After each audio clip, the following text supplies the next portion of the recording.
Gloire à Dieu. J'aimerais qu'on puisse continuer aujourd'hui sur cette thématique de notre label qui est surnaturel. Dis-le dans l'oreille de ton voisin, mon label est surnaturel. Alléluia. Et oui, tu as un label surnaturel. Ce n'est pas une invention qui est venue dans mon esprit, non, c'est simplement ce que déclare la parole de Dieu. Regardez dans votre Bible, dans 2 Corinthiens, chapitre 5, verset 17.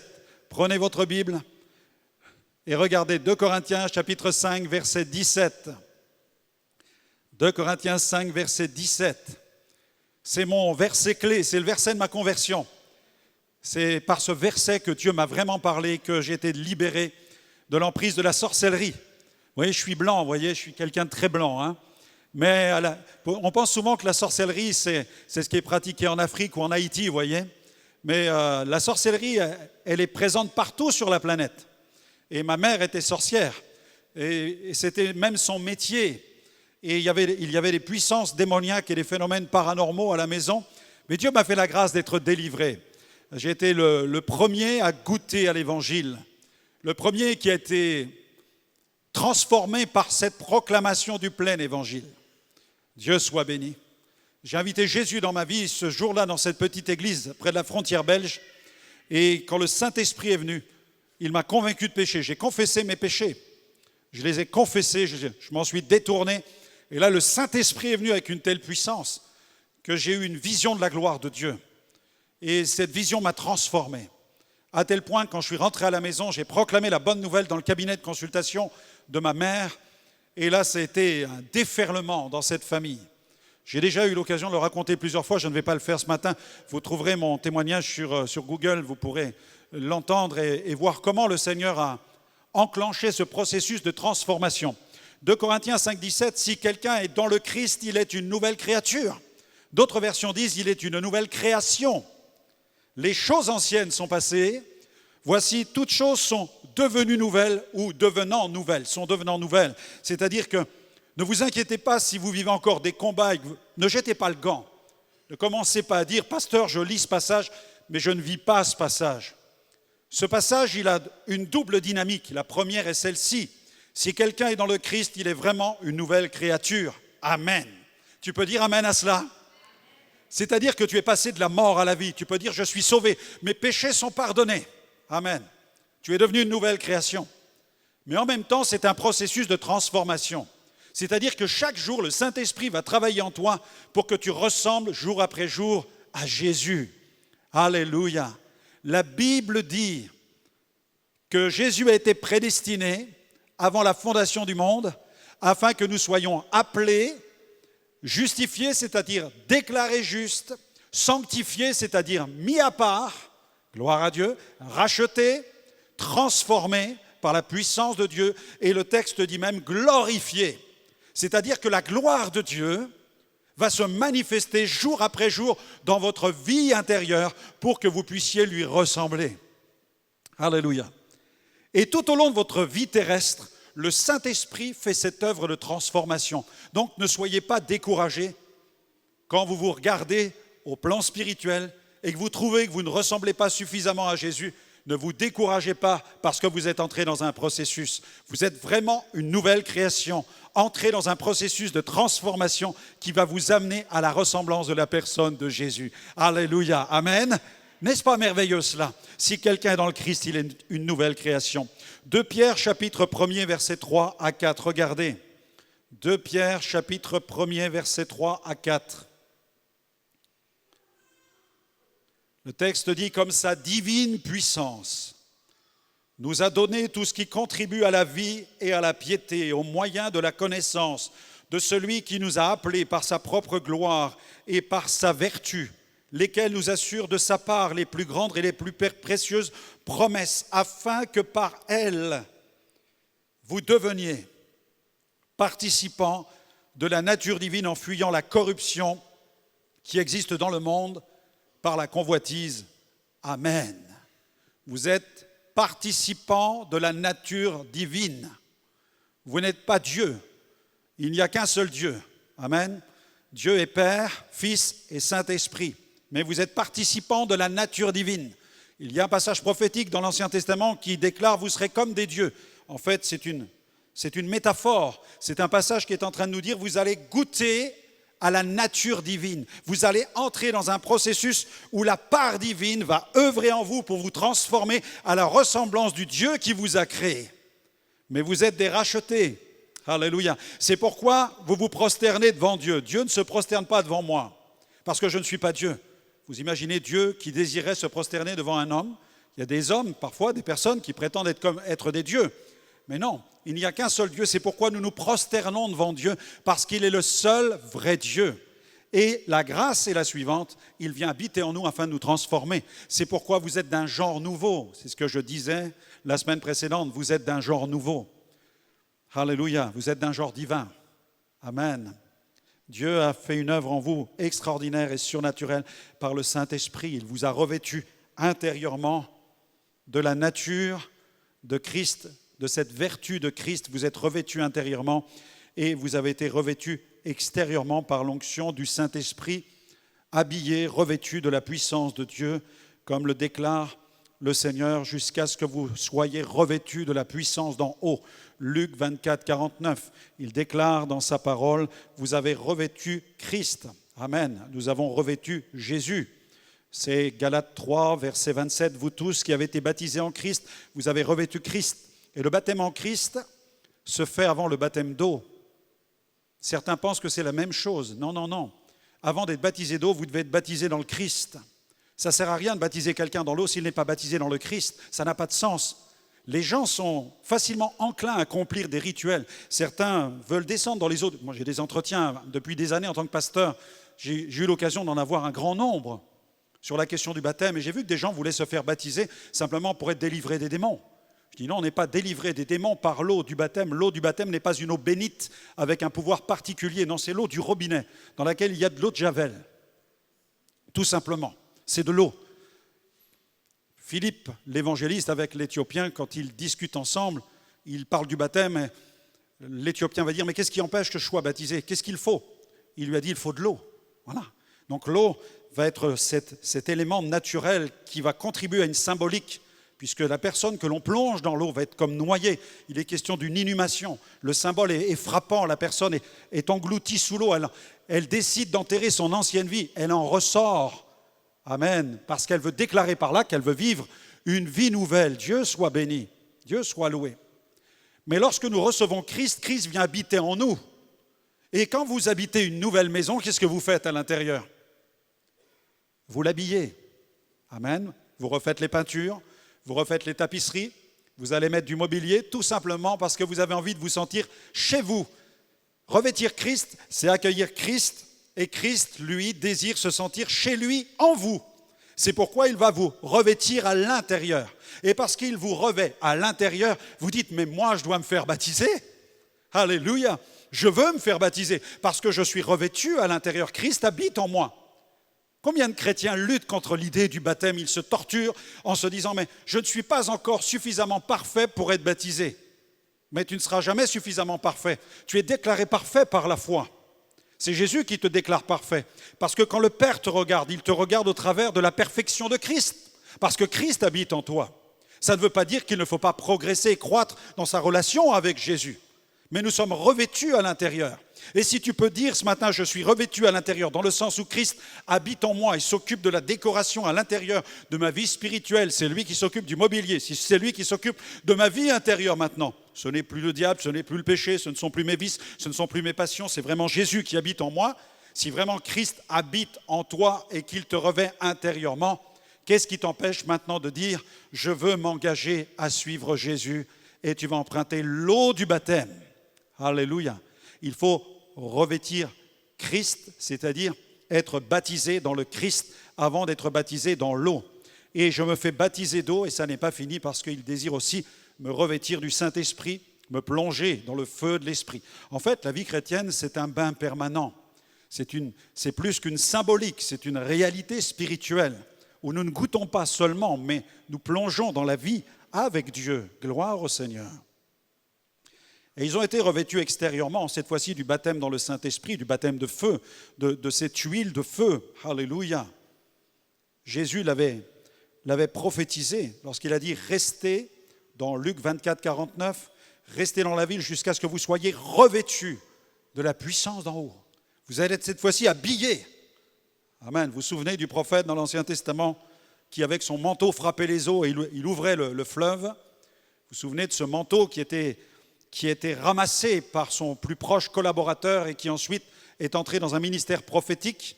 Ce manteau était un symbole de puissance. Eh bien, sous la nouvelle alliance, chaque enfant de Dieu doit désirer être habillé du feu de l'Esprit. L'onction en moi, c'est pour moi. Alléluia. L'onction qui vient sur moi, c'est pour servir les autres. C'est pourquoi le Seigneur nous habille intérieurement, il nous habille extérieurement. Le chrétien surnaturel possède la pensée de Christ, c'est ce que nous avons vu. Et parce qu'il a la pensée de Christ, il parle le langage spirituel. Et Jésus utilisait un langage spirituel sous l'onction du Saint-Esprit. Lorsqu'il était rempli de la puissance du Saint-Esprit revêtu, Jésus proclamait des paroles de guérison. Il commandait à l'aveugle de voir, aux sourds d'entendre, aux muets de parler, aux paralytiques de marcher. Et ces paroles avaient un impact extraordinaire. Il ordonnait, il disait « recouvre la vue ». Et immédiatement, l'aveugle recouvrait la vue. Il commandait aux sourds d'entendre et le sourd entendait. Et en tant que rachetés, bien-aimés, nous disposons de l'épée du Saint-Esprit. Nous sommes des agents du royaume de Dieu. Et dans Éphésiens chapitre 6, l'apôtre Paul nous donne un descriptif incroyable de la panoplie de l'enfant de Dieu. Il dispose de tout un arsenal. Il dispose des armes avec le casque du salut, avec la cuirasse de la justice, avec le bouclier de la foi, des chaussures, du zèle, de l'annonce de l'évangile. Il y a toutes ces armes extraordinaires. Il y a l'épée de l'esprit. Et nous savons tous que l'épée de l'esprit, il faut bien la tenir dans la main. Il faut bien la serrer dans la main pour pouvoir nous protéger, parce que c'est une arme défensive et c'est aussi une arme offensive. Et Jésus savait manier l'épée de l'esprit. Il la maniait contre Satan, puisque quand Satan l'attaquait, Jésus répondait en disant « il est écrit, il est écrit ». Donc il maniait l'épée de l'esprit d'une façon défensive et aussi d'une façon offensive pour dépouiller les poches de résistance de Satan quand il évangélisait les territoires, puisqu'il proclamait des paroles de guérison. Et cette épée, lorsqu'elle frappait, elle frappait la maladie, elle frappait les démons, et de cette manière, la puissance de Dieu était manifestée. Vous allez dire, pasteur, comment ça, frapper la maladie? Qu'est-ce que c'est que cette affaire-là? Peut-on, en tant que chrétien, frapper la maladie avec l'épée de l'esprit? Bien entendu que vous le pouvez. Nous en avons la preuve dans la parole de Dieu. Lorsque la belle-mère de Pierre est atteinte d'une fièvre, la Bible dit que Jésus menaça la fièvre. Il la menaça. Et menacer, en grec, ça veut dire quoi? Ça veut dire menacer. Amen, c'est aussi simple que ça. Parfois, on cherche des explications aux choses qui sont évidentes. En fait, Jésus a vraiment menacé et il nous dit menacer. Quand tu es face à une maladie, menace la maladie. Ne laisse pas la maladie s'installer, mais exerce ton autorité. Tu ne dois pas seulement la prendre. Trop de chrétiens doivent prendre leur autorité. Souvent, nous entendons « je prends autorité, je prends autorité ». C'est bien de le faire, mais c'est un peu tard. Quand tu as autorité, tu ne vas pas la chercher, tu l'as déjà. Exerce ton autorité, tu n'auras plus besoin d'aller la prendre. Exerce-la. Quand l'épée est dans ta main, tu n'as pas besoin d'aller la chercher dans l'arsenal et de dire au responsable de l'arsenal, tu pourrais me remettre l'épée, celle-ci qui a telle taille, ce glaive qui a telle forme. Non, c'est un peu trop tard pour aller au combat. Tu dois déjà être armé. C'est pourquoi Paul dit, revêtez toutes les armes de Dieu. Il n'est pas en train de nous dire, voici le descriptif de la panoplie du véritable guerrier. Quand on aura besoin, tu iras le chercher. Non, il nous dit, revêtez-vous. C'est-à-dire que, en tant qu'enfants de Dieu, nous devrions être revêtus en permanence de notre armure, parce que la vie chrétienne est un combat. Amen. Et Paul dit, combattez le bon combat de la foi. Dieu soit loué pour l'épée du Saint-Esprit. Dans Éphésiens 6, il parle de cette épée de l'Esprit. Dans Acte 16, regardez dans votre Bible, Acte 16, versets 17 à 18, Paul va chasser l'esprit de divination d'une femme qui est pythonisse ou pythonesse. Et en fait, elle est tenue par un esprit de divination. Et elle fatigue l'esprit de l'apôtre Paul. Acte 16, verset 17, dans les Actes des Apôtres, elle criait, « Ces hommes sont les serviteurs du Dieu très haut et ils vous annoncent la voie du salut. » Et elle fit cela pendant plusieurs jours.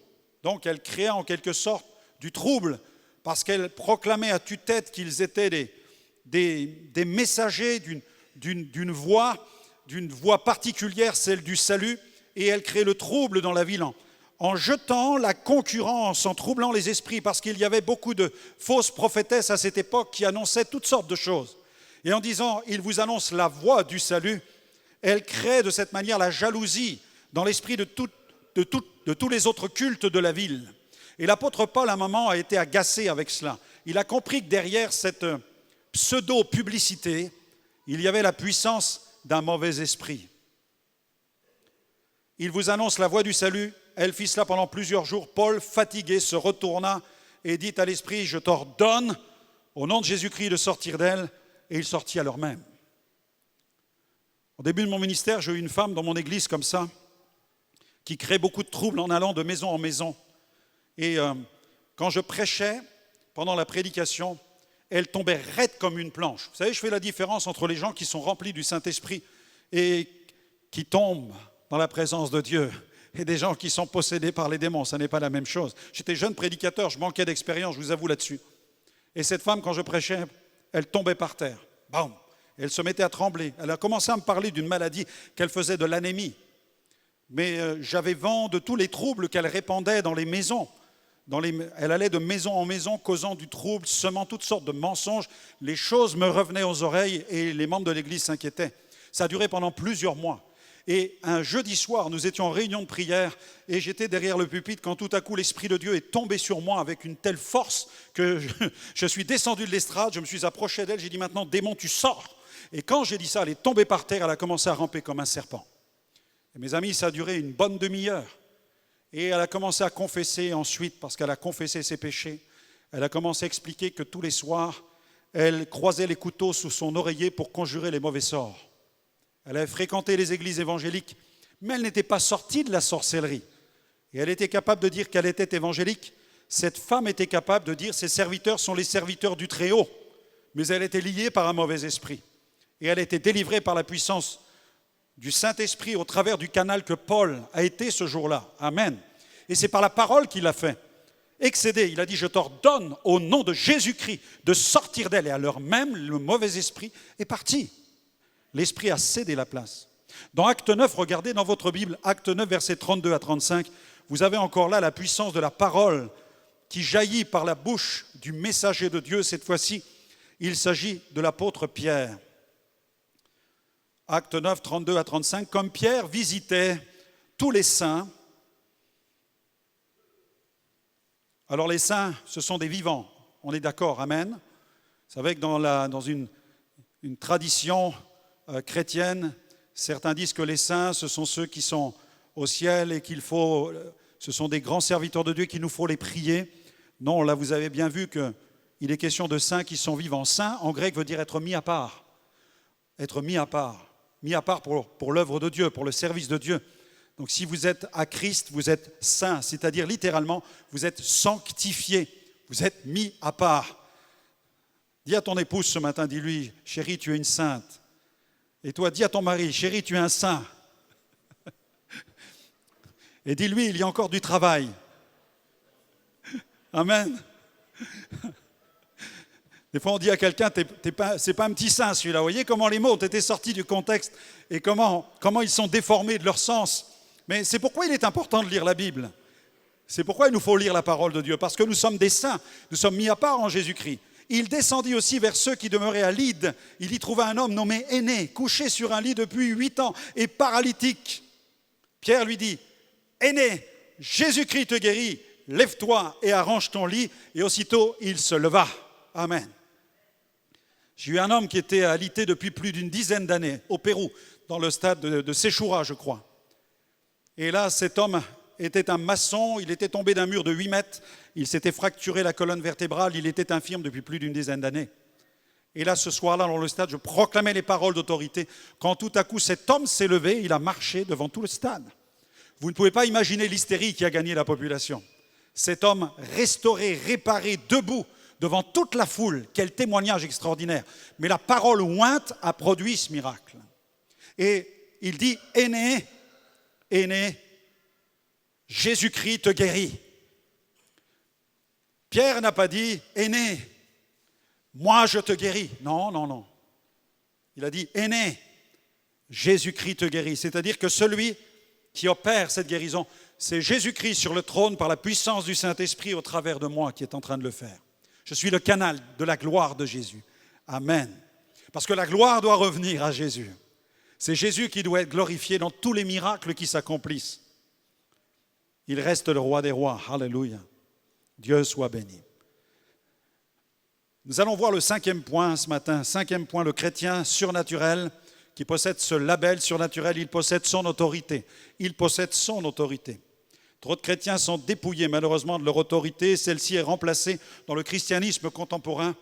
Et cela malheureusement depuis des siècles. Et encore aujourd'hui, cette autorité est remplacée par les traditions, par les rituels et par le formalisme.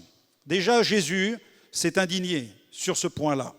Dans Matthieu chapitre 7, verset 9, il donne la raison du manque de puissance des pharisiens. Il s'adresse à eux. Matthieu 7, verset 9, Jésus leur dit encore, « Vous anéantissez fort bien le commandement de Dieu ou la parole de Dieu pour garder votre tradition. » Vous voyez, c'est un avertissement. Alors que Jésus va affirmer à ses disciples ceci, dans Luc 10, verset 19, il est question de l'autorité des disciples. Regardez dans votre Bible, Luc 10, verset 19, « Voici, je vous ai donné le pouvoir de marcher sur les serpents et les scorpions et sur toute la puissance de l'ennemi. Et rien ne pourra vous nuire. Amen. » Cette autorité que vous avez reçue de la part de Jésus, comprenez bien ce matin, ce n'est pas de l'autoritarisme spirituel. Les paroles que nous proclamons pour la guérison des malades doivent être impulsées par le Saint-Esprit. Jésus était passé devant l'infirme qui se trouvait à la porte du temple certainement plusieurs fois et il ne l'a jamais guéri. Et ça n'est qu'au moment où l'apôtre Pierre se rendait au temple qu'il est passé devant l'infirme et que, poussé par l'Esprit, alors que cet homme réclamait de l'argent, Pierre lui a dit, « Je n'ai ni argent ni or, mais ce que j'ai, je te le donne. Au nom de Jésus-Christ de Nazareth, lève-toi et marche. » C'était le timing de Dieu, c'était le kairos de Dieu. Vous en avez la preuve dans les évangiles, quand Jésus se rend à la piscine de Bethesda. Il y a une foule d'infirmes et Jésus va guérir uniquement un seul de ces infirmes. Moi, j'imagine les autres qui étaient là, dans leur infirmité, qui ont vu Jésus manifester sa puissance pour guérir cet infirme. J'imagine que les autres disaient « Et nous, et nous, et nous ?» Mais Jésus n'en a guéri qu'un seul. C'est particulier ça. Mais dans cette scène, il y a 2 miracles. Le premier, c'est l'infirme qui tombe sous la puissance de Jésus. Et ce n'est pas la piscine qui va le guérir, mais c'est la puissance de Jésus-Christ. Cet homme était infirme depuis de nombreuses années, mais c'est Jésus qui va le guérir par sa puissance. Premier miracle. Deuxième miracle, il est là, sous nos yeux. Le deuxième miracle s'appelle Jésus, le Verbe incarné. Parce que tous ces infirmes sont face à la manifestation de la gloire du Messie sous leurs yeux. Amen. Et ils en ont suffisamment pour trouver le chemin du salut et être sauvés de leurs péchés. Ils sont face au Messie. Vous remarquerez que dans certains endroits, Jésus ne faisait pas de miracle à cause de l'incrédulité de la population. Vous l'avez lu comme moi. Et que dans d'autres, Jésus les guérissait tous parce que la gloire était tellement puissante que pas un seul malade n'échappait à la puissance de guérison de Jésus. C'est la manifestation du royaume de Dieu, l'expansion du royaume de Dieu. Alléluia. Dans certains endroits, cette expansion était tellement forte qu'elle transformait le territoire. C'est pourquoi l'Église doit chercher la présence de Dieu. C'est pourquoi l'Église doit chercher à saturer les lieux où elle se tient pour qu'il y ait une manifestation de la gloire de Dieu et un réveil spirituel. C'est pourquoi je crois au réveil spirituel. C'est pourquoi sur la planète, à certains moments de l'histoire de l'humanité, on a le sentiment que le ciel s'ouvre d'une manière tout à fait spéciale et qu'il se produit des miracles comme jamais une région a pu en connaître. Amen. Est-ce que vous croyez cela? Amen. Satan comprend ce qu'est l'expansion du royaume de Dieu. C'est pourquoi nous devons garder notre autorité spirituelle. C'est pourquoi Satan édifie des places de domination dans des villes. C'est pourquoi certaines villes sont plus vouées au péché que d'autres. Vous avez remarqué que toutes les villes n'ont pas la même densité de péché et d'obscurité que d'autres. Il suffit de parcourir la planète pour se rendre compte qu'il y a des endroits où vraiment Satan tient des places extrêmement terribles. Il y a des endroits où prêcher l'évangile, je peux vous assurer, vous risquez votre vie. Il y a des endroits où les gangsters passent leur temps à kidnapper les missionnaires. Il y a des endroits où circuler et même prêcher la parole. J'ai eu l'occasion d'avoir affaire plusieurs fois dans certaines parties du monde où il a fallu fuir pour trouver refuge quelque part et échapper à la persécution physique. Il y a des endroits où c'est tendu. Et Satan édifie des places de domination sur les pays, sur les régions, sur les villes, sur les villages et dans les quartiers. Est-ce qu'on peut dire amen à cela ? Moi, certains pourraient parler ce matin et vous dire que dans leur quartier, ça n'a rien à voir avec un autre quartier de la ville. On est d'accord ? Amen, amen. C'est pourquoi il faut une onction spéciale. Moi, je prie pour une onction spéciale pour les bien-aimés qui habitent certains quartiers où nous avons même des groupes de maisons, parce que c'est chaud, parce que c'est tendu, parce qu'il y a une menace spirituelle. Et on ne peut pas s'offrir le luxe d'une vie sans l'onction. Il nous faut l'onction du Saint-Esprit. Les églises doivent comprendre quelle est leur vocation et leur responsabilité au regard de l'avancement du royaume de Dieu dans les villes. Jésus a dit « Je bâtirai mon église et les portes du séjour des morts ne prévaudront point contre elle. » Amen. Mais pourquoi l'ennemi tient-il des places avec la drogue, avec l'alcoolisme, avec la prostitution, avec la violence conjugale ? Pourquoi est-ce qu'il tient des places dans tant d'endroits ? Pourquoi ? Eh bien, tout simplement parce que l'Église n'est pas encore entrée dans sa vocation et qu'elle n'est pas encore parvenue à transformer l'atmosphère. Amen. Mais lorsqu'il y a un réveil, et dans l'histoire de l'Église, on peut le vérifier, lorsqu'il y a un réveil et que l'Église émerge et que Jésus bâtit son Église, alors les portes du séjour des morts ne peuvent pas prévaloir. Nous assistons à un recul de l'alcoolisme, nous assistons à un recul du trafic humain, nous assistons à un recul des trafics de drogue, nous assistons au recul du péché. Pourquoi ? Parce que la gloire de Jésus occupe le territoire et parce que l'Église remplit pleinement sa mission. Alléluia. Jésus a dit, les portes du séjour des morts ne prévaudront point. Il nous faut le déclarer ici sur la ville de Troyes. Est-ce que tu es prêt à le déclarer ? Est-ce que tu veux le voir ? Si tu le crois, tu le déclares. Si tu le déclares, tu le récolteras. Amen. La semence détermine la récolte. Alléluia. Dieu soit béni. Jésus savait pourquoi il était sur terre. Il savait pourquoi il était sur terre. C'est pourquoi il a confronté Satan dans le désert. Satan est venu le confronter. Il est venu le confronter. Mais Jésus savait pourquoi il était là. Et quand Satan, le chef de l'armée des démons, vous savez, le premier contact que Jésus va avoir avec les démons, ce n'est pas quelques petits sbires du royaume des ténèbres. Non, non. Non, c'est le colosse qui vient. Satan. Il vient parce qu'il sait. Satan sait que pour lui, là, c'est lui qui doit se déplacer. Satan doit se déplacer. Il ne va pas envoyer des... Non, non, non. Il a dit non, là, c'est moi qui vais. Je suis sûr qu'il a dit à tous ces démons, restez tranquilles, là, vous n'êtes pas capables. Il a dit, vous n'êtes pas capables. Et lui, il a essayé, en tordant les Écritures, il a essayé de séduire Jésus. Mais Jésus était rempli de l'onction du Saint-Esprit.